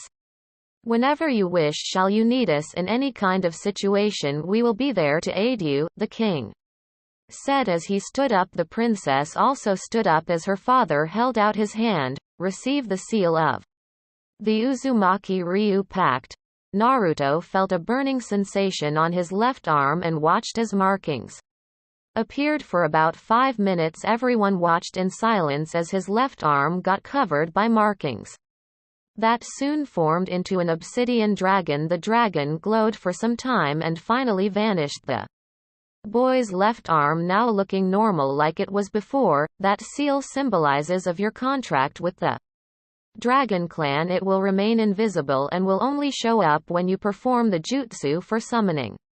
Watatsumi explained, now time for you to receive your personal seal with me and my daughter. He and Toyotama both held out their arms and spoke, receive the seal of your personal summon. This time it was Naruto's right arm that glowed and got covered by markings. 2 dragons began to form. One was golden and the other one silver. After some time the seals vanished and his skin returned to normal. Now that we are finished, I have something to tell you while the children are finding their matches. Follow me, the king said as he led the family to another room. Please be comfortable and take your seats. Now to business. Kushina and Minato. As you may have already know, Morio the demon king has been summoned back to life. We dragons could feel his presence from here. He is slowly growing stronger by the day. I'm bringing up this matter now because what happens in a few weeks lies the fate of the world also. Since you are the leader of the Uzumaki clan, this concerns your clan a lot. As wielders of the Rinnegan, it is your duty to maintain balance to the world. If Morio rises to full power, well, you know what happens. We understand that in fact we were set to leave for Uni no Kuni after Naruto-kun signs the contract. That's good. Now here's something you need to know. Morio's resealing this time will require the power of your whole family. You, Minato, and your children must go together. The king then spoke to the youngest, Naruto. Before you go to Demon Country, you must first get the grasp of summoning. Watatsumi then explained, Morio is a godly being. Last time he was sealed by the priestess with the use of her powers, but now he has come back and this time he is stronger than before. You will need the assistance of another god. Now I don't want you to think that I'm underestimating your clan's powers. I know about the wonders of the Rinnegan as it also a power of a god. However, something tells me that you will have to rely on your other skills without using your Rinnegan. Since your clan is known as a clan of seal masters, there will be no problem. The only way to defeat Morio is by combining your sealing with me, strengthening it to a godly level. Also, I would like to state of an ancient law that I'm sure some of you already know. A god or goddess must not involve themselves into human matters. That law, however, can be bypassed. Since I am bound to Naruto, I have the rights to visit the mortal world and get involved into this matter without breaking the law. This is why Naruto must master the art of summoning fast. Excuse me, Watatsumi-sama, Naruto said. How am I going to learn it fast if we also need to take care of Morio soon? That's a good question. The Dragon King smiled as he called for one of his servants watching by the door. Please summon Akira. Hi. The guard bowed and left the room. Only a few minutes passed, then the door once again opened and a woman wearing white armor entered. You called? My lord. Yes, this is Uzumaki Namikaze Naruto, the king said, indicating at the boy. You will be training him with the summoning jutsu. You will use one of our special rooms to hasten his training. Naruto, this is Akira, one of my lieutenants. She will be the one to train you. Understood. Please follow me. The boy looked at his parents and waited for their approval. His family just smiled at him encouraging him to go. Where are we going? Naruto asked as he and Akira exited the room and walked through the corridors. We are going to train inside a special room where time is different from here. Say for example if we are going to train there inside for a week, only 7 minutes will have passed here once we go out. I see, so a minute here is a day inside. Exactly, cool. Naruto said, making Akira smile. They walked for a few more minutes as the castle was huge. Naruto wasn't able to memorize the way they went as there were lots of turns and stairs. Finally they stopped in front of a corridor with 3 curtains at the far end. Akira walked towards the curtain in the middle and motioned for Naruto to enter first. The boy excitedly went through the curtain with Akira following behind. Time skipped 30 minutes later. The middle curtain moved and on it came out a boy and a woman in armor. The boy looked a bit taller now compared earlier and his hair longer. His body physique also improved. The woman was smiling proudly as they walked back to the room where the boy's family was waiting. Ka-chan, Naruto excitedly called as he ran back to the room. Naruto-kun. Kushina stood up and hugged her son. She released him and inspected her baby boy. Look at you. You've grown taller and your hair, you're starting to look more like your father. So how was your training? Minato inquired as he smiled at his son fondly. It was great. We were in there for a month. Akira-sensei helped me strengthen up my physique. My chakra pool has also increased during the training on my first week, though it was difficult, but I got used to the routine sensei made for me.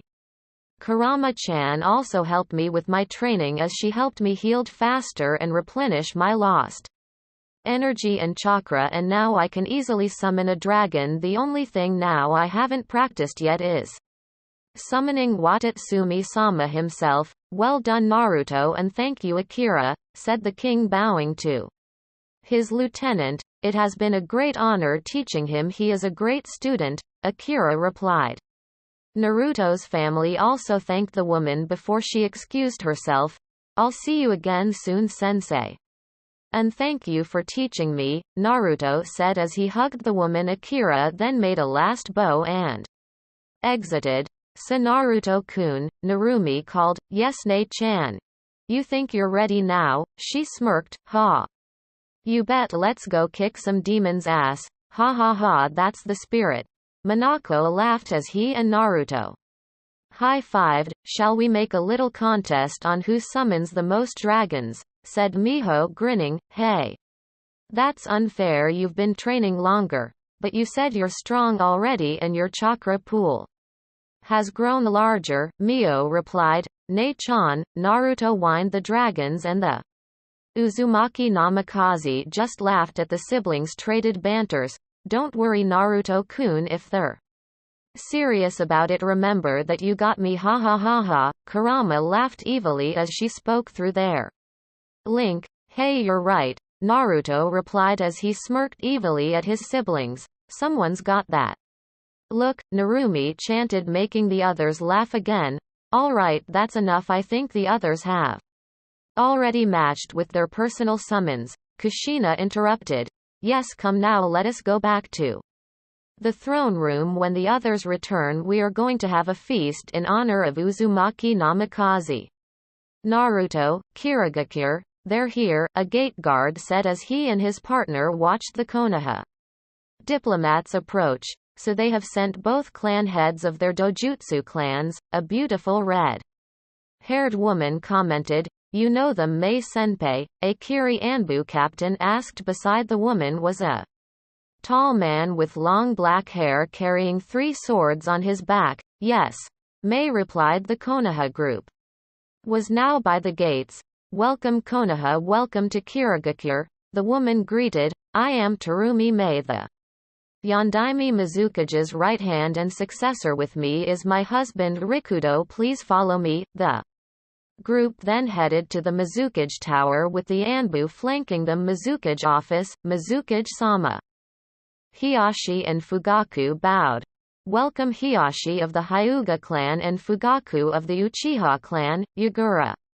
Nodded. Now enough of this pleasantries and let us get started to business. The two clan heads smiled and nodded and took out 2 scrolls. We have come here in hopes of forging an alliance with you. Konoha has a lot to offer in terms of trade and resources. What sort of things will Kiri get with this proposed alliance? One is resources. As we have said, we could open and establish trading routes straight from the land of fire to the land of water. You may now easily acquire the supplies that you don't usually find in your lands. Also, we promise you of cheap and easy bargains that you will find great, Hiyashi explained. Another is methods and teaching styles. We are willing to share our ways in our academy and training with you, Fugaku said. As part of that, we are also willing to share some of our jutsus, as a sign of our honesty and willingness for the alliance. We have brought you gifts, Hiyashi said as he and Fugaku each handed him 1 scroll. It was Mei who took the scrolls and passed one to the man beside her earlier to inspect. Rikudo checked the scroll for traps, and when he found it clean, he handed it back to his wife. Finding both scrolls safe, she finally gave it to the Mizukage. The Mizukage then took the scrolls and opened one of it. His eyes got big as he read it. This is Yagura whispered and stared at the 2 Konoha diplomats. Hiyashi and Fugaku only smiled and nodded at the young leader, urging him to open the other scroll. Kami-sama. These are. The Mizukage trailed off as he sat back to his chair. He gave the scrolls to Mei to read. The woman's reaction was unreadable as she had an impassive look on her face. Her husband Rikudo took notice and immediately knew that whatever was in that scroll, it made Mei angry. She was just good at not showing it. Mei handed him the scrolls to read, and when he read it, he just sighed and handed them back to the Mizukage. To give us this as a gift. This is very valuable. Yagura finally spoke again. That is how much we are willing to give for our alliance to be forged. This is too much, Mei commented. Hiyashi just smiled while Fugaku replied, of course it is, but we do not mind. I'm sure you do realize that this is only a copy, right? Hiyashi asked Yagura. Of course, he smiled. If you don't mind, I would like to be left alone for now to think. You can have these back for now, he said. As he gave them back the scrolls, Hiyashi and Fugaku took one each and put them back inside their robes. Mei and Rikudo will lead you out. They will be your guide while you're here. Feel free to look around the village. I'm sure you'll find something you'd like. Thank you, Mizukage-sama. We're hoping for a good result once you're done thinking things over, Hiyashi and Fugaku both said, bowing, and then left the room with the couple leading them out. Time skipped. The next day, Oni no Kuni, the family, was now entering the demon borders. They were all wearing traveling cloaks to keep their identities hidden. The Azukage have left clones back in her office to do the paperwork. Kaide have been informed of their journey and was asked to double the security in the village while they were away. Fu and the others practiced doing the summoning jutsu with Tobi excitedly watching over them.